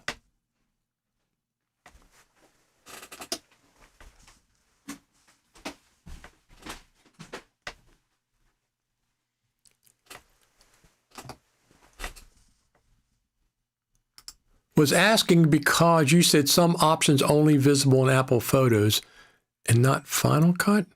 Some apps, some options? You're talking about audio, whatever that thing is on the iPhone. Audio Mix? That's what you're talking about, Audio Mix. That's not available. It's not available on Final Cut Pro. Cinematic audio, right? It's called Audio Mix or something like that. And it's not available in Final Cut, but it's available in a Mac and on the phone. I'm talking about interviewing elected official, cop, professor. It's often more convenient to do a remote interview. I see. I'm not sure. But if you're doing a remote interview, aren't you set up? You don't have to use FaceTime. I mean, I would use Ecamm Live. That's what I've been using this for 3, 4, 5, 6 years.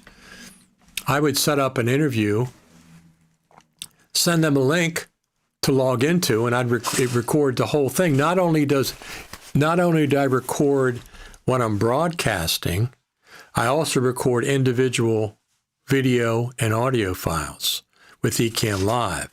So if I have a split screen with two people on the screen, it records that, but it also records the individual camera this guy's using and the individual camera that I'm using, or if 4 people or 5 people, it records all the individual people plus whatever I'm broadcasting. So I would use Ecamm Live for something like that. I would use FaceTime.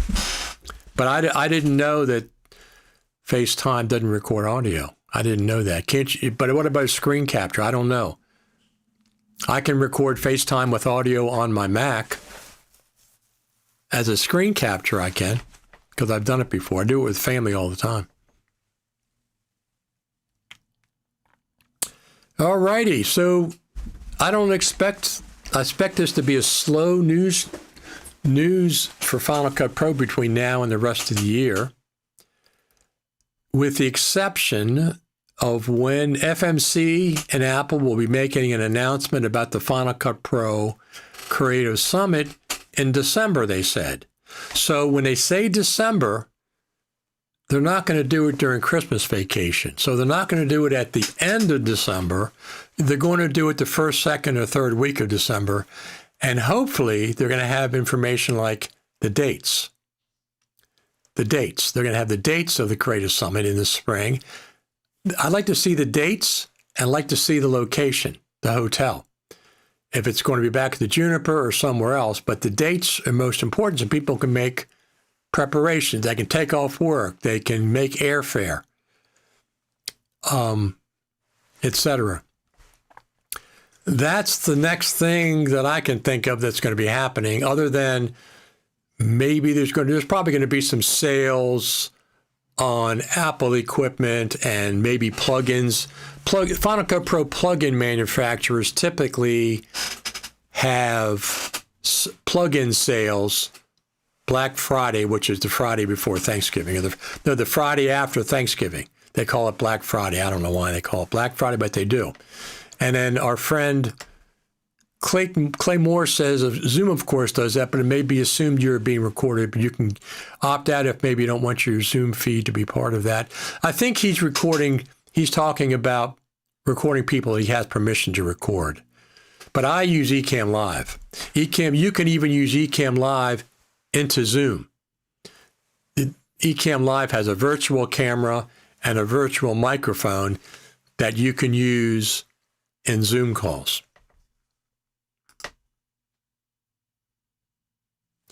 The less that happens before 26, the more I expect for the summit. Absolutely. I think the summit will be a big 11.3, probably. That's what I would say. It refers to the balance books being in the black versus in the red. There you go.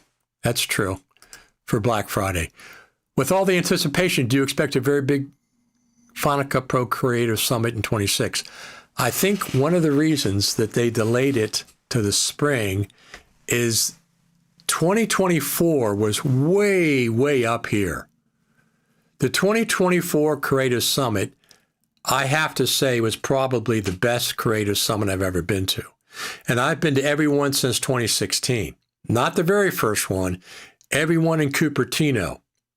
So 2024 was way, way at the top.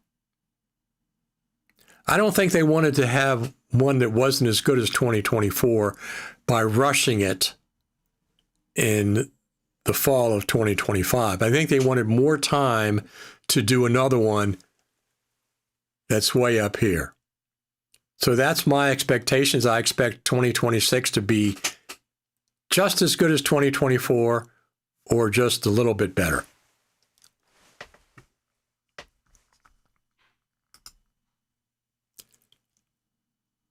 Thanks for the Zoom suggestion. Right, Zoom's another one. They have free versions and stuff. But I wouldn't use FaceTime. I would use Zoom is, Ecamm Live is, you can get a monthly subscription or whatever. I got a great deal because I bought the app before it became subscription. And when they went to subscription, they gave legacy Ecamm Live owners a great deal on the yearly subscription.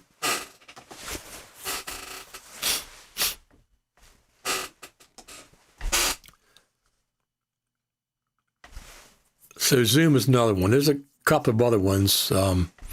There's a free one. What is that free streaming service? I forget what it's called. I haven't used it. Ecamm Live, I've been using it for years. It's phenomenal. Let me show you what my screen looks like. Look at this. This is my Ecamm Live interface. I have my main monitor. I have this monitor preview over here. I have audio down here. My audio meter's down there. I have camera. I have my bandwidth statistics. I can watch the bandwidth. I have all the comments coming over here on the side that I can bring in. So here you go. I'll bring this one in. There it is. Do you expect a big teaser from FMC in December 2025? I'm hoping for, let me go back out of live demo mode. I'm hoping for two main things. Number one, the dates, so people can make preparations. Number two, the location. I presume it's going to be in Cupertino, because one of the biggest things that draw people to the Creative Summit is going to the Spaceship Campus. That's where the Final Cut Pro team is. Seeing the Spaceship Campus in person is incredible, and it's a big, big reason to go to the Creative Summit. You can't buy a ticket to go to the Spaceship Campus. It's not like Disneyland. You can't say, I'm going to buy a ticket and go visit the Spaceship Campus. Not available. If you buy a ticket to the Creative Summit, so far, we've got to go to the Spaceship Campus twice, the last two ones, 2023 and 2024. That thing is amazing, absolutely amazing, and is a large part of the Final Cut Pro Creative Summit ticket. It is. A lot of people, that's a big, big deal. That's a big deal.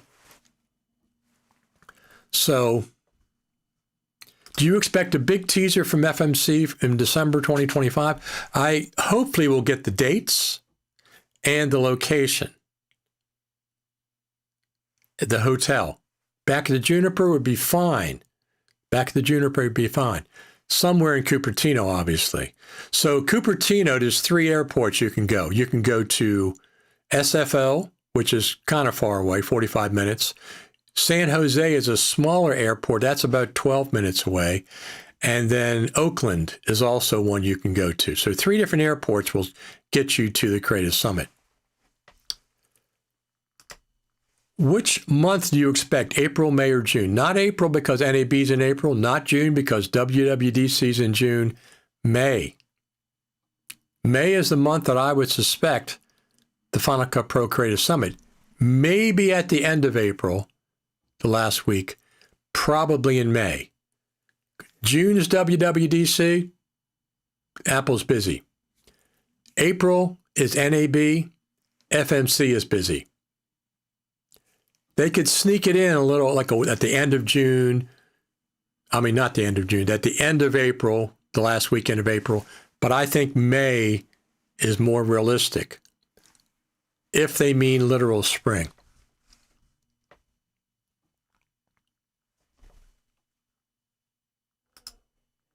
Just ordered USB-C male to male adapter, which will enable me to look at all these. You're doing pretzel. You're doing a pretzel twisting and doing this and that because you got that gimbal. Just sell that gimbal and get something else. That's what I would say. Would be a big funny joke if Tim Cook sees you and talks about your famous trick who present him calling him over on that phone. Yes. Maybe I'll meet Tim Cook one day. That would be great at the Spaceship Campus. Just shot 2 news stories on iPhone using 4K P60. Never again. Files are enormous.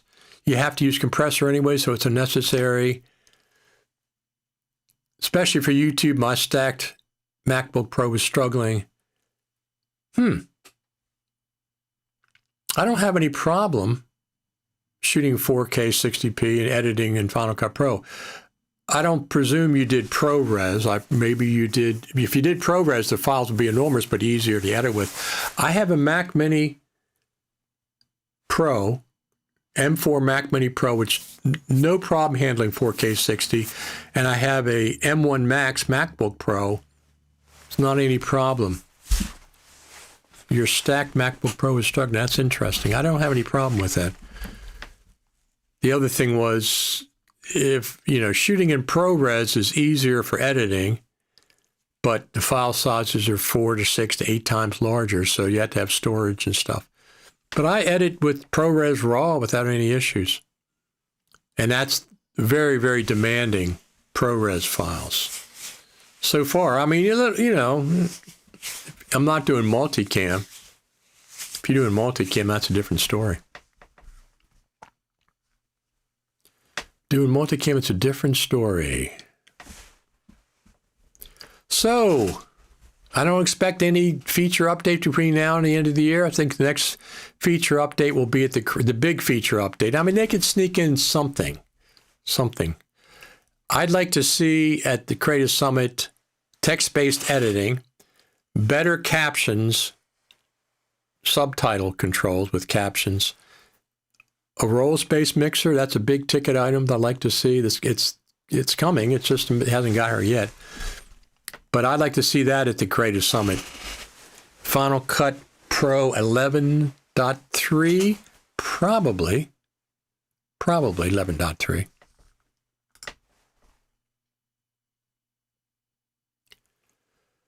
Yeah, my days of Intel Macs are long gone.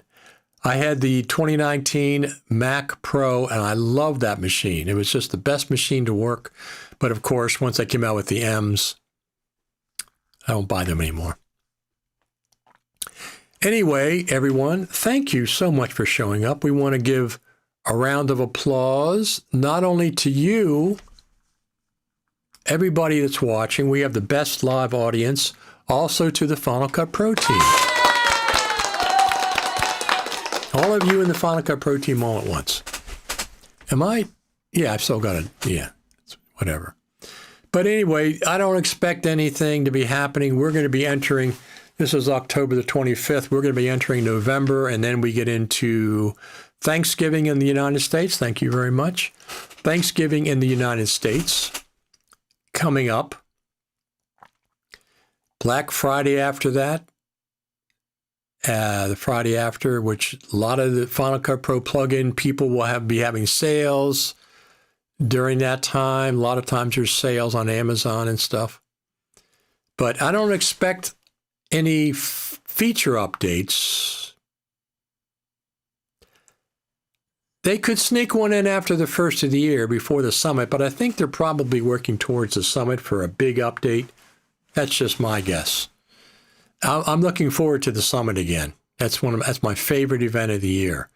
The fact that they switched it to the spring, that's okay. We'll get used to it. Maybe they'll switch it back to the fall again. Who the heck knows?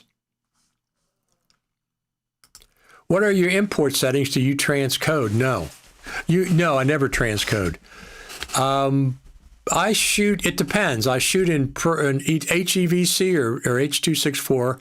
On the phones, I always shoot in 4K.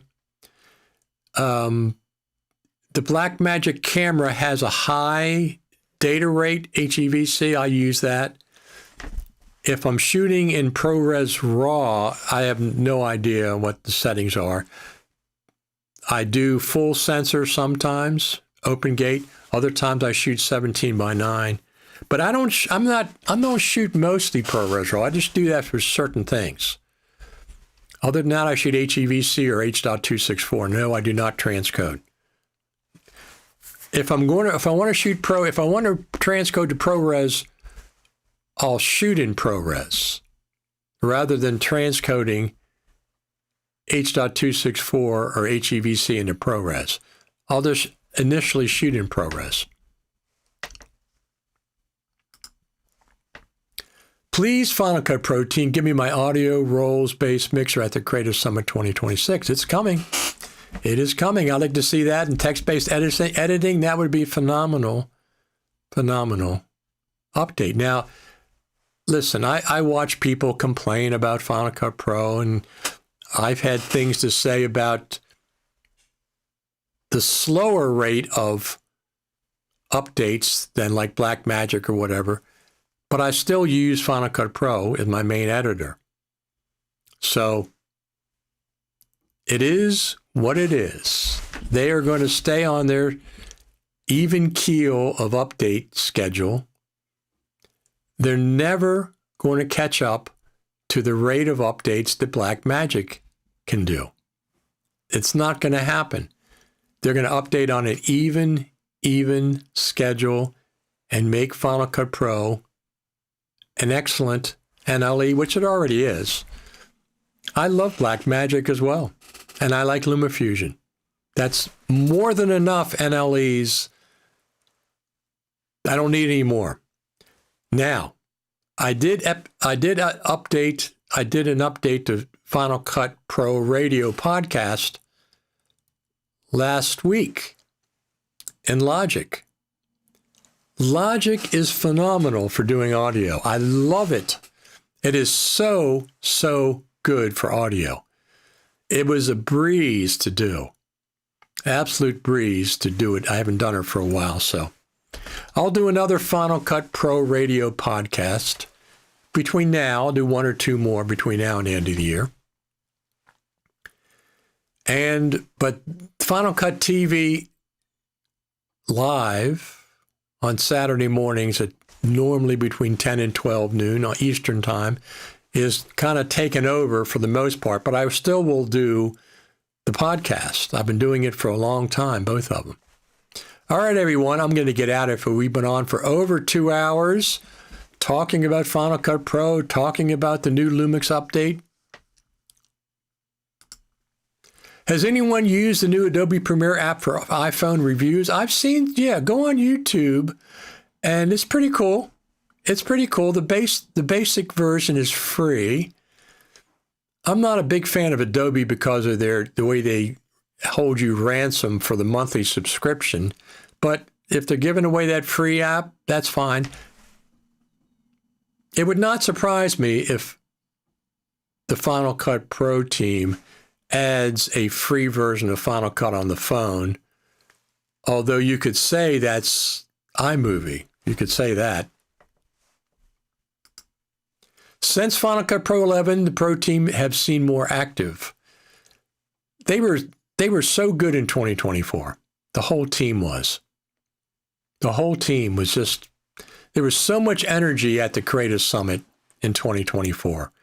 Between the team, between the presentations, between all the attendees. It's magical. It is absolutely magical. The whole 3 or 4 days, meeting people, going out to dinner, going out to lunch, talking Final Cut Pro, talking shop, getting a brand new update. We got the brand new update, Final Cut Pro 11. We were the first group to see it in the entire world in person. Not talking with the beta team. That's obviously they had it before.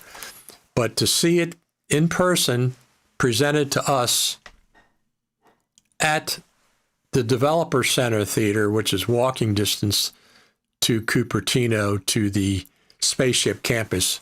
It was just magical, 2024. So I have my expectations for 2026 are way up here again. I think the fact that they've delayed it till the spring means we're going to get another incredible Final Cut Pro Creative Summit. An announcement's coming in December from FMC and Apple. They might have some of the tracks. It won't be finished because sometimes the tracks change and things, but hopefully we'll have the dates and location. Are you afraid about Apple layoff? I don't work for Apple, so their layoffs. No, I'm not worried about the latest. I haven't seen anything more about it, but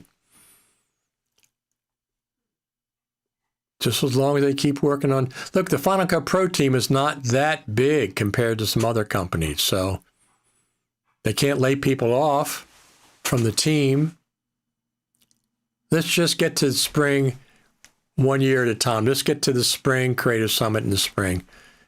And probably Final Cut Pro 11.3. Probably. Unless they want to go to Final Cut Pro 12 with a giant update. Who in the heck knows?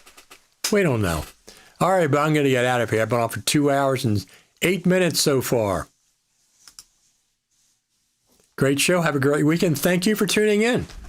We appreciate it. Every Saturday we're here. We're entering our our fourth year. I think our fourth year in January, something like that. Final Cut TV. All right, everybody.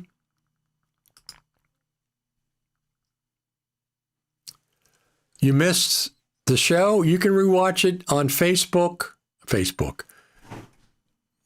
Yeah, Facebook or YouTube or X platform. I would recommend Facebook because they delete it after 30 days. One of my old contacts have laid off but still have great hope. Well, hopefully they weren't on the Final Cut Pro team. I'm going to put up some more videos this week. I'm going to look into... I'm still waiting on the new gimbals coming out besides the two that are already out, but I'm going to look at some things. Still waiting on the DJI Action 6 camera. It has to be a big update from the 5, or I'm just going to keep the 5. And the new update for the Lumix cameras is phenomenal. Thank you, Panasonic, for that. You added a lot of cool features. All right, everybody. Thank you, Final Cut Pro team. Thank you, all the listeners. Thank you, every one of you that tune in every week. Don't forget to subscribe over there on the YouTube channel. Don't forget our groups, Final Cut TV Radio over there on groups and on the Facebook group. It was on the Final Cut Pro team. Message me and tell me who it was. I don't want to do it in public. And of course, the YouTube channel is at Richard Taylor TV. All my social media is the same. So, everybody, have a good week. I will see you all. If not before, I'll see you next Saturday. Thanks, everybody.